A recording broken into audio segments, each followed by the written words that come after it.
साकू विरसे दे विच खौफ मिलियन, असां बधने दे विच डरसूं पए।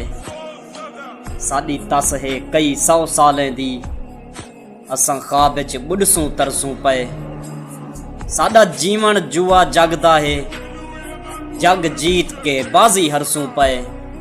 इकबाल जे मरसूं मर पोसूं, असां सिज नहीं रोज उभरसूं पए। असा कल ताईं ता दुख सुख दे संगती हासे, अज छोड़ू चा हिक बे दा दर चंगा नहीं। जिवें लोग देखें ते खिलन ते खाखा मारन, करूं हिक बे दा एजा हशर चंगा नहीं। हयाती अज ता नफरत दी बादे अंगारे बन, करूं हिक बे दे बूहे को बार चंगा नहीं। अज ता हिक बे दी गर्दन तो पकड़ू खड़े, तेड़ा सादा सजन एजा शर चंगा नहीं। हयाती एक दफा छूट रही, हुण ता वाला सजन जिवें बन के शोले समंदर ते ठाठा मारूं।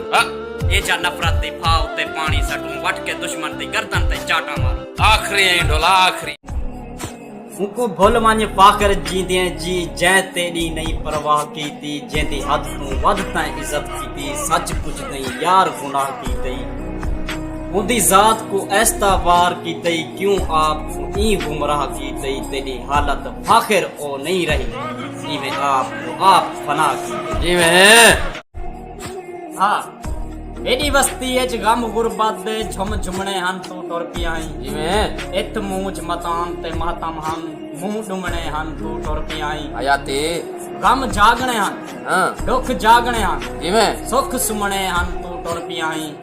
तेरे इशरत बेर में देर तोनी, अजा चुमने हन, तू टुर पिया आई। हयाती आजकल माहौल दा डोड़ा है, पढ़ कलमा जाए आजाद कीते। साडा अज सरदार ओ रुलदा पे, साडे सिर तू बोछण लह गए हैं।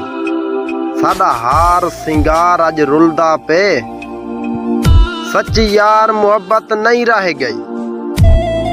साडे जग दा फनकार अज रुलदा पे। हाँ वासी जेरे शहर दा मैं, मेरा हाजीपुर शहर अज रुलदा पे। क्या मुंह दिखले सू मदनी को, साडा चन इतबार अज रुलदा पे।